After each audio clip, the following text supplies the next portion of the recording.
Hello दोस्तों। तो आज से शुरू करते हैं हम जनवरी 2024 की विजन की जो मंथली करंट अफेयर्स की मैगजीन है। तो आज इस वीडियो में हम जो पॉलिटी वाला सेक्शन है उसको कवर कर लेंगे। ठीक है, तो पॉलिटी वाला सेक्शन को हम लोग कवर करते हैं इसमें से। चलिए तो शुरू करते हैं।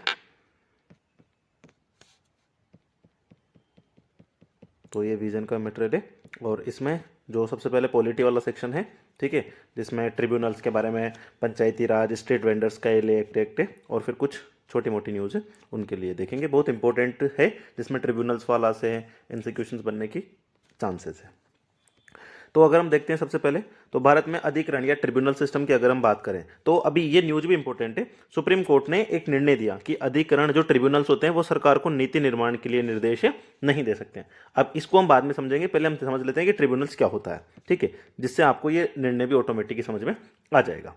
चलिए, तो अगर हम पहली बात करें तो हमारे यहाँ पे ट्रिब्यूनल्स की व्यवस्था बहुत पहले से है। ठीक है, तो 1941 में आयकर अपीलीय अधिकरण की स्थापना सबसे पहले हमारे लिए जो आयकर था, ठीक है, उसके लिए सबसे पहले हमने तो ये भारत का पहला ट्रिब्यूनल हमने बनाया था। फिर अब ध्यान रखना, जो ट्रिब्यूनल्स हैं ये हमारे मूल कॉन्स्टिट्यूशंस में नहीं थे। इनको 1976 में स्वर्ण सिंह समिति की सिफारिशों के आधार पर उच्च न्यायालय में लोक सेवकों की शर्तों से संबंधित, ध्यान रखना किसकी शर्तों से, लोक सेवकों की शर्तों से संबंधित बड़ी संख्या में मामले लंबित थे कि भाई जो सिविल सर्वेंट होते हैं उनके लिए बहुत सारे केसेस थे। तो उसके कारण इन्होंने 42वां संविधान संशोधन किया। कौन सा? 42nd कॉन्स्टिट्यूशन अमेंडमेंट किया और उसके तहत अनुच्छेद 323A और 323B जोड़ा गया। तो हमारे 42 कॉन्स्टिट्यूशन अमेंडमेंट से कौन से 323A और 323B जोड़े गए और इन्हीं से क्या बोलते हैं, अधिकरण की स्थापना होती है। तो ध्यान रखना ये हमारे मूल कॉन्स्टिट्यूशन में नहीं थे। फिर 1980 के दशक में कई अधिनियमों की इसमें स्थापना की गई। ठीक है, जैसे प्रशासनिक मामलों के लिए केट, आप लोगों ने सुना होगा, केंद्रीय प्रशासनिक अधिकरण, वित्तीय क्षेत्रों के लिए निर्णय के लिए प्रतिभूति अपीलीय अधिकरण, ऐसे बहुत सारे बनाए गए। 2017 में ध्यान रखना, अभी फिर यहां पर क्या होने लगा, इनका मर्ज होने लगा। वित्त अधिनियम 2017 द्वारा अधिकरण प्रणाली को पुनर्गठित किया गया। इसके माध्यम से एक जैसे कार्य करने वाले अधिकरणों का विलय कर दिया गया। अधिकरणों की संख्या 26 से घटाकर 19 कर दी। तो भाई एक ही जैसे काम कर रहे थे तो उन क्या बोलते हैं, उन ट्रिब्यूनल्स को इन्होंने मर्ज कर दिया। इस अधिनियम ने केंद्र सरकार को इन अधिकरणों के अध्यक्षों और सदस्यों के लिए पात्रता, नियुक्ति, पद से हटाने, सेवा शर्तों के लिए नियम बनाने की शक्तियां सौंप दी। किसको? केंद्र सरकार को। ये ध्यान रखना, तो केंद्र सरकार को इसने क्या बोलते हैं, ये सेवा क्या बोलते हैं, शक्तियां दे दी। उसके बाद में क्या होता है, 2021 में एक सुधार अधिनियम आता है, अधिकरण सुधार अधिनियम 2021। इसने कुछ अधिकरणों को तो भंग कर दिया और उनके कार्यों को क्या बोलते हैं, जो उच्च न्यायालय थे, मौजूदा न्यायिक संस्था थी, उनको सौंप दिया और कुछ अधिकरणों में अनेक पदों पर नियुक्ति की प्रक्रिया में भी बदलाव किया। अभी एक तो सुप्रीम कोर्ट ने ये बोला ही सही, इसके अलावा सुप्रीम कोर्ट ने अपने निर्णय में कहा कि जो सशस्त्र बल अधिकरण था, ठीक है, आर्म फोर्स ट्रिब्यूनल्स के उस निर्देश को रद्द कर दिया जिसमें सरकार को जज एडवोकेट जनरल के पद को भरने के लिए नीति बनाने को कहा था। तो अभी याद करो, हमने क्या पढ़ा था न्यूज के लिए कि जो ट्रिब्यूनल्स होती है वो सरकार को क्या बोलते हैं, आदेश नहीं दे सकती है। लेकिन यहां पर तो उल्टा हो रहा था, जो सशस्त्र बल अधिकरण था उसने जज एडवोकेट जनरल को भाई पद को भरो ऐसा संसद से कह दिया, ये केंद्र सरकार से कह दिया, तो सुप्रीम कोर्ट ने वो रद्द कर दिया। तो इस जो क्या बोलते हैं आर्म फोर्स ट्रिब्यूनल है, इसकी स्थापना 2007 में की गई थी। ये ध्यान रखना, ये थल सेना, नौसेना, वायुसेना के संबंधित विवादों के लिए न्यायिक निर्णय प्रदान करता था। ठीक है, उपयुक्त अधिनियमों के तहत सेना न्यायालय के निर्देशों और निष्कर्षों, इनसे संबंधित विषयों का भी उपबंध करता था। तो सुप्रीम कोर्ट ने क्या निर्णय दिया है, सुप्रीम कोर्ट ने निर्णय दिया है कि अधिकरण संविधान के अनुच्छेद 226 क्या है, हाई कोर्ट के रिट जारी करने की शक्ति। तो अनुच्छेद 226 के तहत हाई कोर्ट के क्षेत्राधिकार के अधीन होते हैं। तो ध्यान रखना, ट्रिब्यूनल्स किसके अधीन है, हाई कोर्ट के अधीन है। इस कारण किसी भी अधिकरण को सरकार को नीति तैयार करने और निर्देश देने की मंजूरी की अनुमति नहीं दी जा सकती। That is important. इसके अलावा सुप्रीम कोर्ट ने कहा कि नीति निर्माण करना न्यायपालिका के कार्यक्षेत्र में नहीं आता, कि नीति निर्माण करने की जिम्मेदारी न्यायपालिका के कार्यक्षेत्र में नहीं है। तो ये सब तो हमने देख लिया कि क्या क्या बोला था, और ये भी देख लिया हल्का सा कि ट्रिब्यूनल्स की कब आई थी। तो सबसे पहले हमारा आयकर ट्रिब्यूनल्स आया था, उसके बाद में हमने 1976 में 42 कॉन्स्टिट्यूशन अमेंडमेंट के थ्रू इनको लेकर के आए। अब बात करें हम अधिकरण प्रणाली की। वैसे ये सब स्टैटिक का पार्ट है, लक्ष्मीकांत के अगर आप चैप्टर को देखोगे तो उसमें मिल जाएगा आपको, लेकिन फिर भी हम थोड़ी बहुत बात यहां पर करते हैं। चलिए, पहली बात, ये प्रकृति में अर्ध न्यायिक प्रकृति के होते हैं। सबसे इंपॉर्टेंट बात क्या है, क्वासी जुडिशियल होते हैं, अर्थात इनका उद्देश्य न्यायपालिका पर मुकदमों को कम करना, अधिकरण में तकनीकी विषय जुड़े हुए मामलों विशेष विशेषज्ञ की जिसके लिए फैसला सुनाना आसान होता है। तो सिंपल सी बात क्या है, अर्ध न्यायिक होते हैं, न्यायपालिका पर भार को कम करते हैं, और इनमें कुछ तकनीकी विशेषज्ञ भी होते हैं। जैसे आयकर से रिलेटेड कोई चीज है तो आयकर से रिलेटेड जो भी जानकार व्यक्ति होंगे वो होंगे। जैसे अभी आर्म फोर्स वाला था तो आर्म फोर्स से रिलेटेड जो भी जानकार व्यक्ति होगा वो भी इसके सदस्य होते हैं।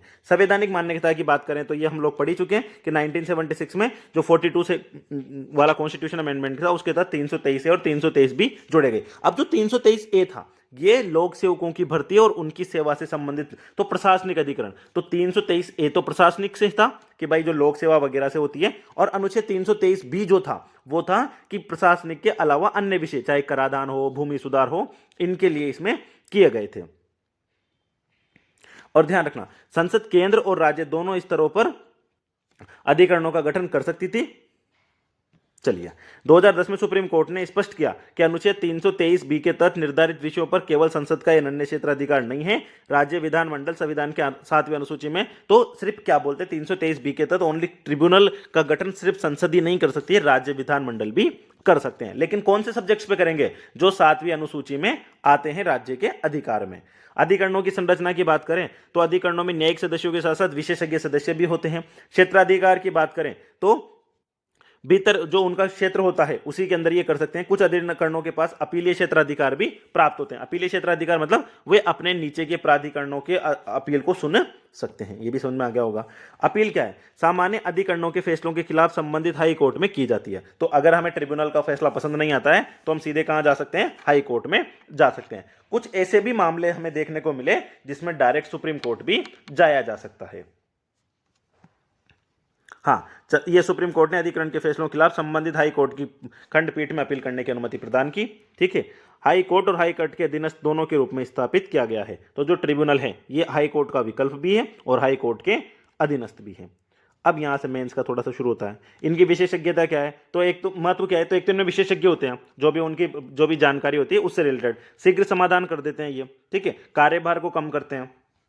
पहुंच इनकी ज्यादा पीठें स्थापित होती है तो ज्यादा लोगों तक पहुंच पाते हैं। सेवा मामलों में दस्ता, जैसे केट के लिए क्या बोलते हैं? जल्दी। चिंताएं क्या है? एक तो इनमें स्वतंत्रता का अभाव है क्योंकि इनकी नियुक्ति किसके द्वारा की जाती है? केंद्र सरकार के द्वारा की जाती है। प्राय सरकार के द्वारा इनकी नियुक्ति की जाती है। इसके कारण इन पे अनुचित सरकार का दबाव या हस्तक्षेप होने की भी आशा बनी रहती है। 2000 सुप्रीम कोर्ट ने कहा था कि इस अधिकरण के सदस्यों की नियुक्ति के लिए बनी चयन समिति में न्यायिक पृष्ठभूमि के सदस्यों की कमी शक्ति के पृथक्करण के सिद्धांत का उल्लंघन है। लंबित मामले क्या बोलते हैं? एएफटी, वही आर्म फोर्स ट्रिब्यूनल में 18,829 मामले थे। कार्यकाल की अवधि, ठीक है, इनके कार्यकाल बहुत ही कम होता है। प्रक्रियाओं में एक रूपता का अभाव नहीं होता, अलग अलग ट्रिब्यूनल्स में अलग अलग होता है। क्षेत्राधिकार का बहुत सी बार व्यापन, तकनीकी सदस्यों में कानूनी योग्यता नहीं होती है। अब इनके लिए आगे की राह क्या है कि भैया स्वतंत्रता में वृद्धि करो, अधिकरणों के प्रशासन को अच्छे से चलाओ। इसके लिए आप राष्ट्रीय अधिकरण आयोग नामक एक स्वतंत्र निकाय बना सकते हो। समय पर नियुक्तियां करो, क्षेत्राधिकार संबंध स्पष्ट करो, प्रशिक्षण योग्यताएं, वही चिकनी चुपड़ी बातें आप लोग इसमें बोल सकते हो। तो इसी के साथ में ये हमारा ट्रिब्यूनल वाला टॉपिक पहला खत्म हो गया। ठीक है, तो ये आप लोगों को ध्यान रखना है। न्यूज इतनी सी थी कि जो ट्रिब्यूनल्स होते हैं वो सरकार को आदेश नहीं दे सकते हैं। ठीक है, न्यायिक कार्यपालिका वाले कि भाई आप ये काम करो। पंचायती राज संस्थाओं की वित्तीय स्थिति, आप लोगों को पता होगा कि हमारी क्या बोलते हैं जो 73rd कॉन्स्टिट्यूशन अमेंडमेंट थे उसके थ्रू हमने क्या बोलते हैं पंचायती राज को हमारे कॉन्स्टिट्यूशन में इंक्लूड किया था। तो वहीं से बात आती है कि पंचायती राज संस्थाओं की वित्तीय स्थिति। तो अभी हाल ही में क्या हुआ है ना कि पंचायती राज संस्थाओं की वित्तीय स्थिति नाम से एक रिपोर्ट निकाली है। किसने निकाली भाई ये रिपोर्ट? ये रिपोर्ट निकाली है भारतीय रिजर्व बैंक ने, यानी कि आरबीआई ने। और इस रिपोर्ट में 2020-21 से 2022-23 तक की पीआरआई पर बात की गई है कि भाई कौन कौन सी उसमें चर्चा की गई है।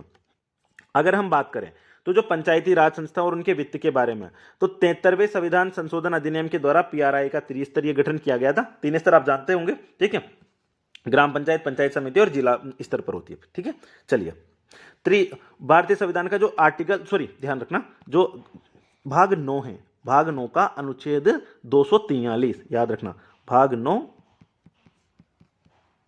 ठीक है, और अनुच्छेद कौन सा है? 243। ठीक है।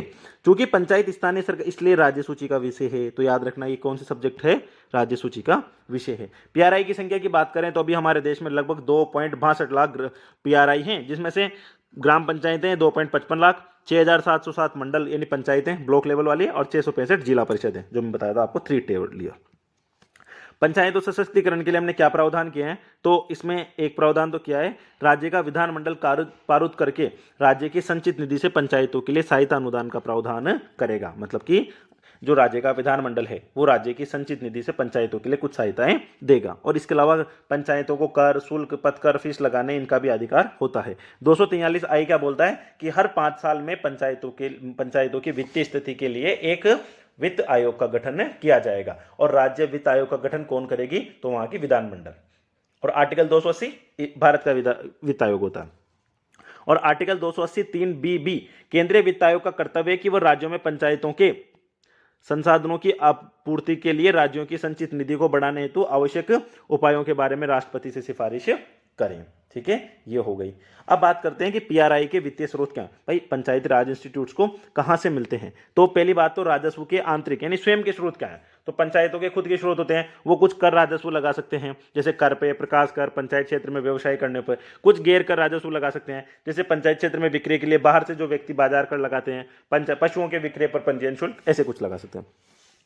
केंद्रीय वित्त आयोग और राज्य वित्त आयोग के द्वारा दिया जाता है, जैसे शर्तों के तहत दिया जाता है कि भाई आप स्वच्छता पे, शिक्षा पे, इन्हीं पे कुछ पैसा लगाओगे। गैर शर्तों के तहत भी कुछ पैसा दिया जाता है। विशेष श्रेणी के अनुदान भी दिए जाते हैं कि आप जो पीआरआई ज्यादा प्रॉब्लम्स फेस करते हैं उनके लिए दिए जाते हैं। अन्य स्रोतों में जैसे कि मनरेगा हो गया, सांसद आदर्श ग्राम योजना हो गया, विश्व बैंक जैसी संस्थाएं भी इनको लोन देती है। अच्छा भाई, ये वित्तीय स्रोत अगर हम अच्छे से देते हैं तो इसका पंचायतों को फायदा क्या होता है, तो इसका फायदा होता है सामाजिक बुनियादी ढांचे का ज्यादा निर्माण होगा, सरकारी योजनाएं जल्दी से लागू होंगी, सतत विकास लक्ष्यों का स्थानीकरण बढ़ेगा, ग्रामीण विकास को बढ़ावा मिलेगा, पीआरआई महिला सशक्तिकरण का प्रतीक बनेगा, स्वास्थ्य और प्रौद्योगिकी विकास के लिए जानकारी का प्राथमिक तथा विश्वसनीय स्रोत होगा।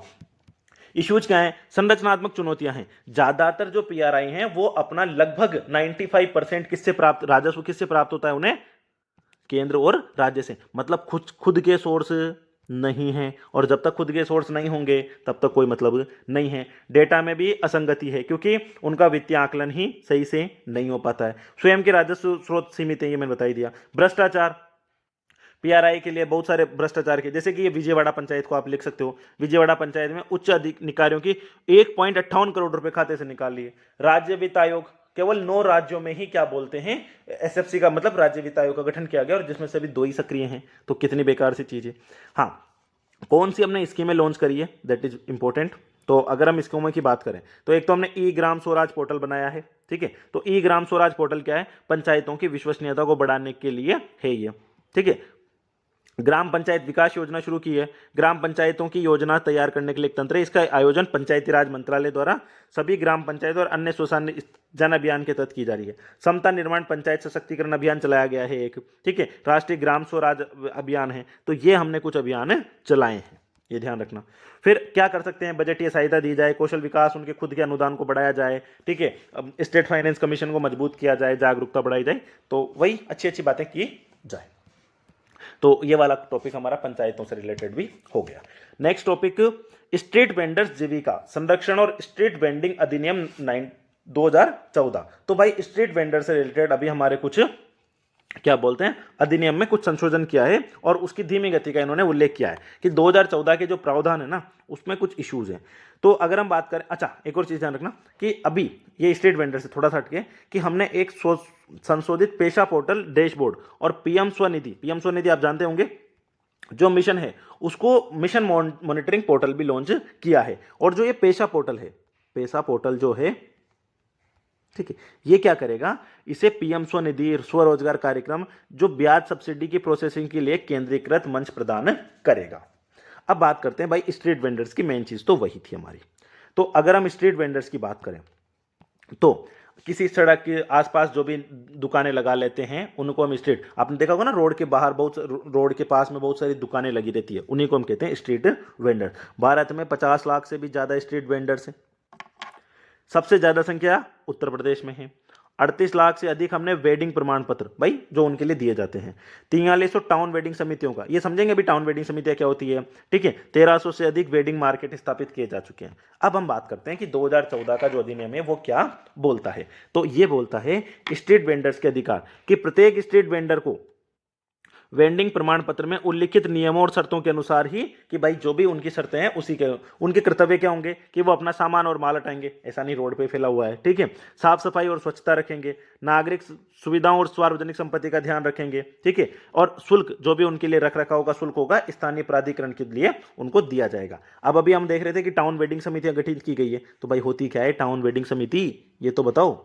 तो टाउन वेडिंग समितियां होती है, प्रत्येक स्थानीय प्राधिकरण में इनका गठन किया जाएगा। तो पहली बात स्थानीय प्राधिकरण में, ठीक है। ये समितियां किसी शहर में वेडिंग जोन, भाई कहां पर क्या बोलते हैं इसको बनाया जाए, जहां पर ये ठेले वगैरह लग सकें, पहचान और आवंटन का काम करती है कि यहां पर इसके लिए, क्योंकि ऐसे थोड़ा ना कि कोई भी आकर लगा लेगा, ठीक है। मिश्रित रूप से गठित किए जाने का प्रावधान है। मिश्रित रूप से मतलब इसमें ओनली इसकी इसमें कम से कम 40% निर्वाचित सदस्य स्ट्रीट वेंडर्स होंगे, जिनमें से 1/3 महिला होंगी। याद रखना 40% कम से कम स्ट्रीट वेंडर्स होंगे, जिनमें कम से कम 1/3 महिलाएं होती है। स्ट्रीट वेंडर्स का संरक्षण, तो 5 साल में कम से कम जो प्रमाण पत्र जारी किए गए हैं उनका क्या बोलते हैं इसमें संरक्षण किया जाता है। वेंडर्स की अधिकतम संख्या, कि किसी भी कस्बे या शहर की आबादी का 2.5% निर्धारित की गई है। ध्यान रखना, वार्ड या जोन या कस्बे या शहर की आबादी का 2.5% निर्धारित की गई है। शिकायत निवारण समितियां बनाई जाएगी। गठन कौन करेगा, राज्य करेगा। और अध्यक्षता कौन करेगा, सेवानिवृत्त न्यायिक अधिकारी। सेवानिवृत्त न्यायिक अधिकारी। जब्त किया जो माल है, अगर देरी से खराब होने वाला माल है तो 2 दिन के अंदर कर देंगे, और जल्दी खराब होना माल है तो उसी दिन के अंदर वो वापस किया जाएगा। अब इससे रिलेटेड कुछ इश्यूज हैं। इश्यूज तो वही हैं, असमान कार्यान्वयन। 17 राज्यों ने क्या बोलते हैं शिकायत निवारण समितियां ही नहीं बनाई है, ठीक है। वेंडर्स की अधिकतम संख्या बहुत कम है, पूरी आबादी का 2.5% ही ओनली वेंडर्स हैं, जबकि दिल्ली मान जैसे नगरों की तो हालत खराब हो जाएगी। रेलवे की भूमि और उसके परिसर को इसमें शामिल नहीं किया गया है, ठीक है। एक रूपता का अभाव है। तो ऐसी चीजें क्या किया जाना चाहिए, वेंडर्स की सीमा में संशोधन करो, रेलवे स्टेशन के पास वेडिंग जोन बनाओ, स्मार्ट सिटीज मिशन के साथ एकीकरण करो, ठीक है। लाइट हाउस प्रोजेक्ट और ऐसी चीजें इसमें करो। स्मार्ट कार्ड बना दो उनका, ठीक है, कि भाई आराम से वो चल सके। तो ये चीजें इसमें की गई है, लेकिन ये प्रावधान जरूर याद रखना, पीटी में फैक्ट के रूप में पूछे जा सकते हैं। मेंस में आप इसको कहीं भी यूज कर सकते हो, डायरेक्ट क्वेश्चन आने के चांसेस कम है, लेकिन कहीं भी वर्कर्स वगैरह से बात करो तो लिख सकते हो। अगली न्यूज आती है प्रशासनिक सुधारों के लिए पुनरुत्थान योजना। तो प्रशासनिक सुधारों के लिए एक पुनरुत्थान योजना शुरू की गई थी, उसके लिए अभी क्या किया गया है, फंड्स प्रदान किया गया है। तो देखो यही न्यूज है कि हाल ही में प्रशासनिक सुधार और लोक शिकायत विभाग ने क्या, जो प्रशासनिक शिकायत और लोक शिकायत विभाग था, प्रशासनिक सुधारों के लिए जो पुनरुत्थान योजना थी उसको फंड्स की स्वीकृति प्रदान की है। समझ में आया, उसको फंड्स की स्वीकृति इन्होंने दे दी है। चलिए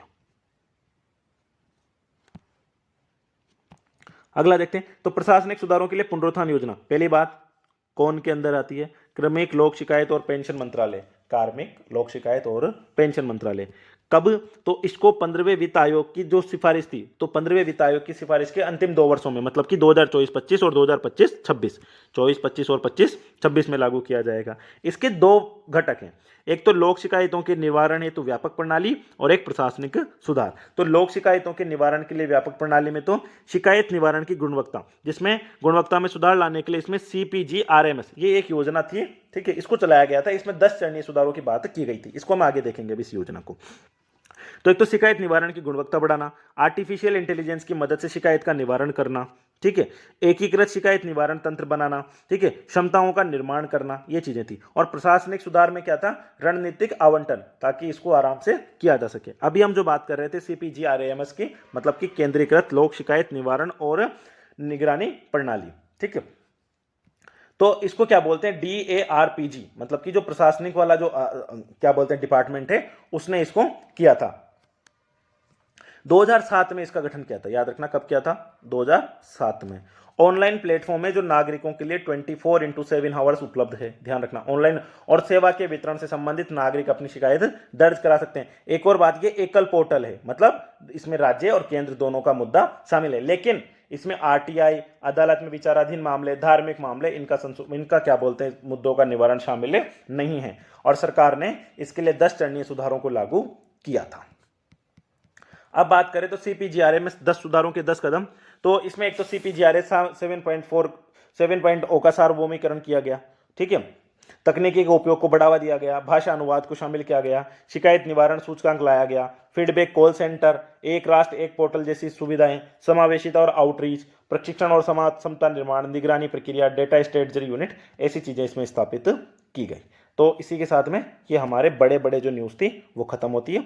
अब हम चलते हैं जो छोटी छोटी न्यूज़ है उनकी तरफ। तो न्यूज इन शॉर्ट्स की हम बात करते हैं। तो न्यूज इन शॉर्ट्स में पहली है डबल सिटीजनशिप। ये ड्यूअल सिटीजनशिप अलग है यहाँ पर, ठीक है। तो विदेश मंत्री ने कहा कि भारत में दोहरी नागरिकता को लागू करना एक चुनौती भरा कार्य है। न्यूज तो इतनी सी थी, लेकिन क्या इतनी सी से पेट भरेगा? नहीं। तो हमें समझना पड़ेगा कि ड्यूअल सिटीजनशिप क्या होती है।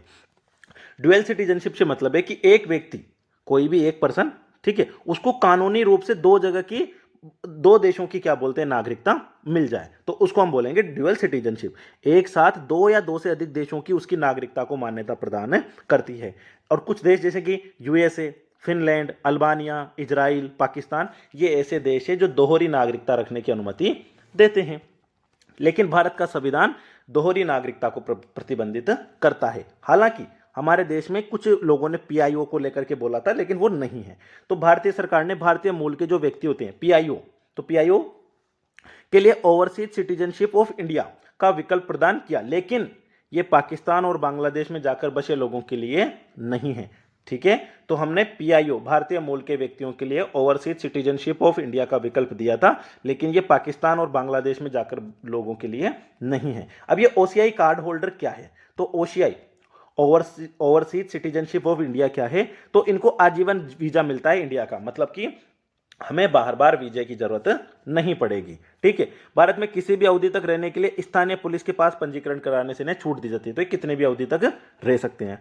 आर्थिक, वित्तीय और शिक्षा से जुड़े क्षेत्रों में उन्हें एनआरआई के समान सुविधा दी जाती है। हालांकि इन्हें भारत में कृषि भूमि, बागान, परिसंपत्तियां खरीदने की अनुमति नहीं होती है।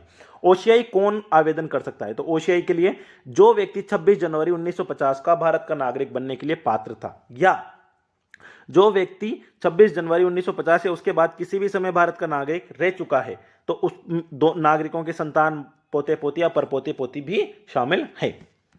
तो ये है भारतीय इसके बारे में। अच्छा, इसके फायदे क्या होंगे? तो लाभ होते हैं इसके कि दोनों देशों का पासपोर्ट प्राप्त मिल जाता है, राजनीतिक मामलों में भागीदारी, वीजा प्राप्त करने से छूट, रोजगार के अवसरों में छूट, तो दो देशों में मिलती है, लेकिन हमारे इंडिया में नहीं है। हाँ, अभी क्या बोलते हैं, SLC supreme court legal service committee के अध्यक्ष के रूप में नामित किया गया है। तो जो ये क्या बोलते हैं, सुप्रीम कोर्ट विधिक सेवा समिति, इसको नालसा आप लोगों ने सुना ही होगा, ठीक है। तो जो वैधानिक निकाय है और इसको राष्ट्रीय विधिक सेवा प्राधिकरण के विधिक सेवा प्राधिकरण अधिनियम 1987 की धारा 3A के तहत गठित किया गया है। कार्य क्या है? तो जो हमारे जो भी निर्धन है, वंचित हैं, समाज में हाशिए पर रहने वाले लोगों को निःशुल्क सेवाएं प्रदान करना। और याद रखना, इस समिति के मुख्य संरक्षक कौन होते हैं? तो भारत के मुख्य न्यायाधीश। 1+9 का इसका स्ट्रक्चर होता है और सुप्रीम कोर्ट का मौजूदा न्यायाधीश इसका अध्यक्ष होता है और सदस्य कौन होते हैं? तो भारत के मुख्य न्यायाधीश द्वारा नामित। तो एक बार इस न्यूज को दोबारा से इंपॉर्टेंट है ये।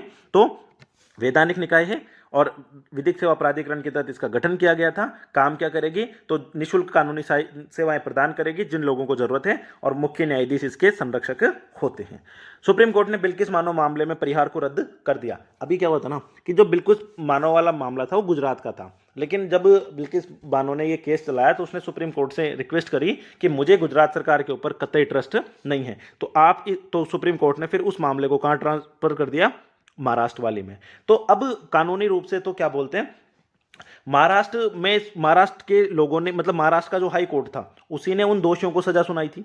महाराष्ट्र के कानून के तहत, महाराष्ट्र का कानून नहीं है, लेकिन महाराष्ट्र के हाई कोर्ट ने सजा सुनाई थी। तो हमारा सुप्रीम कोर्ट ये बोलता है कि परिहार वही लगा सकता है, ध्यान से सुनिएगा, परिहार को वही लगा सकता है जिस राज्य में वो केस, जिस राज्य ने उस केस की सुनवाई करी थी। लेकिन अभी इन गुजरात वालों ने बदमाशी करते हुए गुजरात वालों ने परिहार लगा दिया, तो सुप्रीम कोर्ट ने उसी परिहार के मामले को रद्द किया है। होप आपको पृष्ठभूमि समझ में आई होगी। अब पढ़ लेते हैं।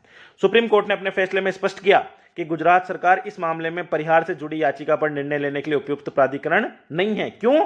क्योंकि इस मुकदमे की पूरी सुनवाई महाराष्ट्र में हुई थी और इस प्रकार कोर्ट के दोषियों की समय से पहले रिहाई और सजा माफी के आदेश को खारिज कर दिया।